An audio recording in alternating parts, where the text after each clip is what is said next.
C'est les sondiers ONAM 2019 en Californie à Anaheim. Je suis avec Ibon. Salut Ibon. Bonjour. Donc Ibon travaille chez Korg et la chance qu'on a c'est qu'il parle français. Donc il va pouvoir nous parler un petit peu du Volcadrum aujourd'hui. Alors de quoi s'agit-il ? Exactement, donc aujourd'hui je vous présente le nouveau Volcadrum. Il s'agit d'un nouveau synthétiseur dans la série des Volca. Dans ce cas, ce n'est pas un synthétiseur analogique, quand on venait avec les autres Volca, c'est un synthétiseur digital. Alors les sons sont vraiment différents des autres Volca. Il s'agit ici d'un synthétiseur digital. Vous avez normalement le sequencer comme toujours, comme tout dans le format Volca.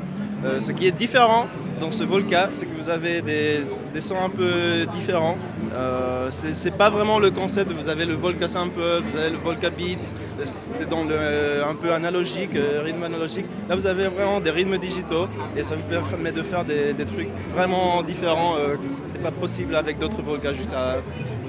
D'accord, combien on a de pistes sur le Volcadrum ?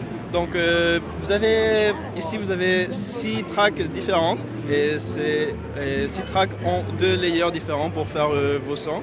16 notes ou 16 pas, 16 pas ? 16 pas pour sauver. Ouais. Et puis ce que vous avez ici, ce qui est bien dans ce nouveau Volca, c'est que vous avez des active steps. Alors vous avez 6 parties différentes et dans ces différentes parties, dans chacune de ces parties, vous pouvez sélectionner les active steps. Alors, vous pouvez créer des polyrythmes, par exemple, d'une façon très facile, ce qui n'était pas possible avec d'autres Volca. Ah oui, d'accord. Donc des sons plutôt numériques, digital, avec active steps. Et pour le tuning des sons, la modification, la customisation des sons, qu'est-ce qu'on peut faire ? On a des réglages ? Oui, vous avez beaucoup de réglages. Alors là, du coup, vous avez, on va dire, 3 parties principalement dans le Volcadrum. Là, vous avez une partie, vous avez le son ici. Et puis ici, vous avez une autre partie, ce qui est assez intéressant, ça s'appelle le Wave Guide. En gros, c'est un résonateur. Et puis finalement, vous avez le master par là. Donc le résonateur, il est paramétrable par piste ou il est pour toutes les pistes ?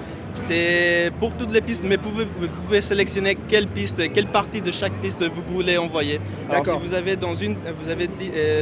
des pistes différentes, donc dans cette piste, je veux envoyer seulement 7 steps au résonateur, vous pouvez le faire, c'est très facile à faire. D'accord. En termes d'entrée et de sortie, je vois que là, il y a c'est du CV Gate qu'on voit là-haut ? Oui, exactement, c'est comme tous les autres Volca, vous avez du CV Gate, vous avez du MIDI aussi, comme naturellement, donc tous les autres Volca, donc c'est très facile de connecter avec, par exemple là on a le Volca FM, le Volca Bass ou le Volca Mix.